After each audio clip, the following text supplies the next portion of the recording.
Hello po. Ito pong muli si Nanette ng Net Cooking. Ngayon po ay gagawa po tayo ng halayang ube. At ang kakailanganin po natin sa reseping ito ay powerful sweet potatoes, and then gabi, then coconut milk, condensed milk, vanilla essence, at saka po sugar. So, iyan po ang ating kakailanganin. Dito po kasi sa Tokyo, wala tayong mabili na talagang yung ube na katulad sa atin. So, ang nabili lang natin ay yung powerful na sweet potatoes. Then, lalagyan na lang natin siya ng gabi. Kasi yung gabi, pag nilaga kasi iyan, parang ube na rin.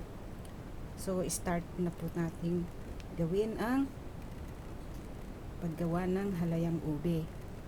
Ang susunod po natin gagawin ay lalagain muna natin ang mga ito ng may balat.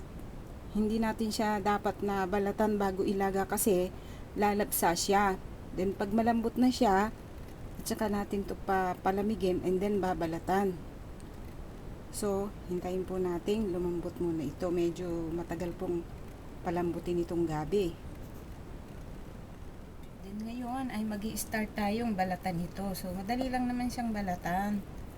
Yan, babalatan muna natin ito lahat, saka natin siya gagadgarin. Yan.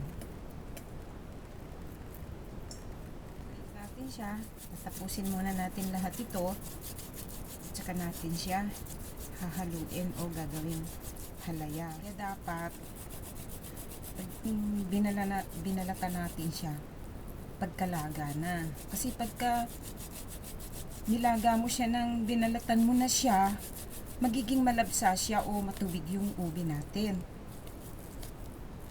Hindi katulad nito, so magiging makunat yung ube. So ayan, ito na po ngayon ang kinalabasan ng ating ube after na mag-grated natin siya. Then pinaghalo ko na rin yung gabi.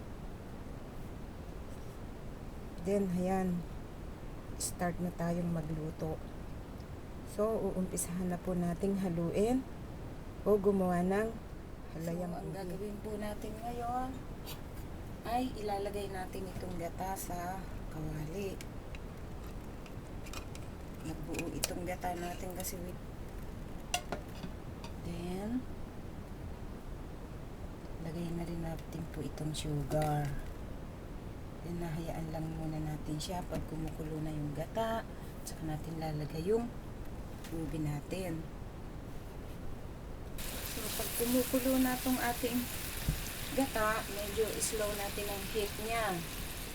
Slow heat lang po tayo dito. Yan, hihinaan natin yung apoy. Then, ilalagay na natin yung ating grated ube. Yan. Talagay ko ba malagkit itong ube na to. Iba talaga yung nilalagyan siya ng gabi. Kasi yung gabi, relatives din kasi ng ube yan eh. Kaya, malagkit din siya. So, ang gagawin po natin dito, lagaan lang natin siya ng halo. Natin siyang titigilan ng paghalo hanggang sa matuyo yung gata. Basta huwag lang nating titigilan yung paghalo. So ayan, nag-distribute na yung ube doon sa gata. Kasi ako, hindi ako gumagamit ng tubig dito. Gata yung ginagamit ko. So, hanggang sa matuyo siya at lumapit. Basta ang gagawin lang po natin dito, yung huwag lang natin siyang titigilan ng paghahalo. Yung aalagaan natin siya ng halo. Kasi yan yung point ng paggawa talaga ng halayang ube. Yung alaga siya talaga ng halo. Yan. So, medyo nakikita natin na lumalapot na siya. So, ayan na yung medyo tumitigas na siya. So, at this time, ilalagay na natin yung condensed milk. Yan.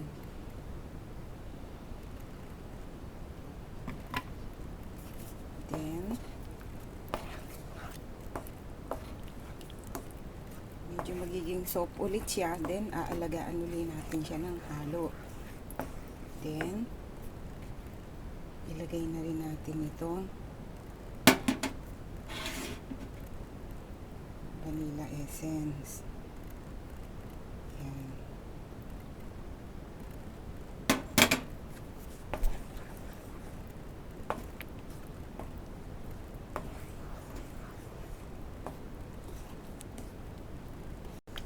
So, heto na siya.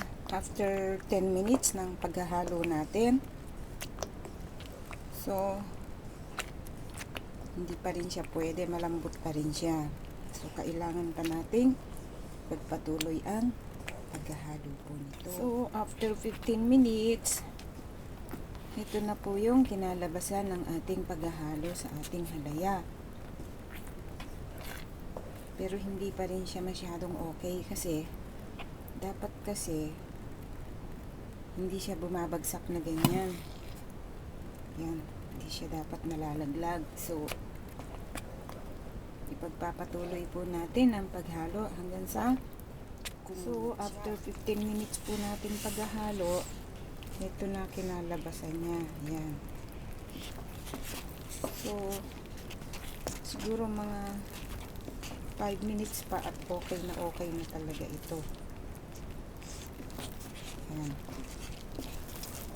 Tuloy lang natin ang paghahalo. So, ito na po ang kinalabasan ng ating halayang ube after nating haluin for 20 to 30 minutes. So, ayan, makikita natin na okay na siya. So, mainit pa kasi pag lumamig ito, so tamang-tama na talaga siya. Yan, okay, palalamigin lang natin at saka natin aayusin at ilalagay sa lalagyan. Okay na talaga siya. So, ito na po ngayon ang kinalabasan ng ating halayang ube. Medyo naparami yata yung gawa natin. So, yung isa nilagay ko dito sa talagang lalagyan siya ng mga dessert o minatamis. Ayan. Then, tamang-tama.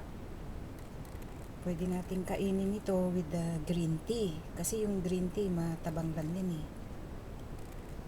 So, ayan. Maraming salamat po. Ito po si Nanette ng Net Cooking. Sana po ay nagustuhan nyo ang paggawa natin ng ubing halaya. Thanks po. Bye.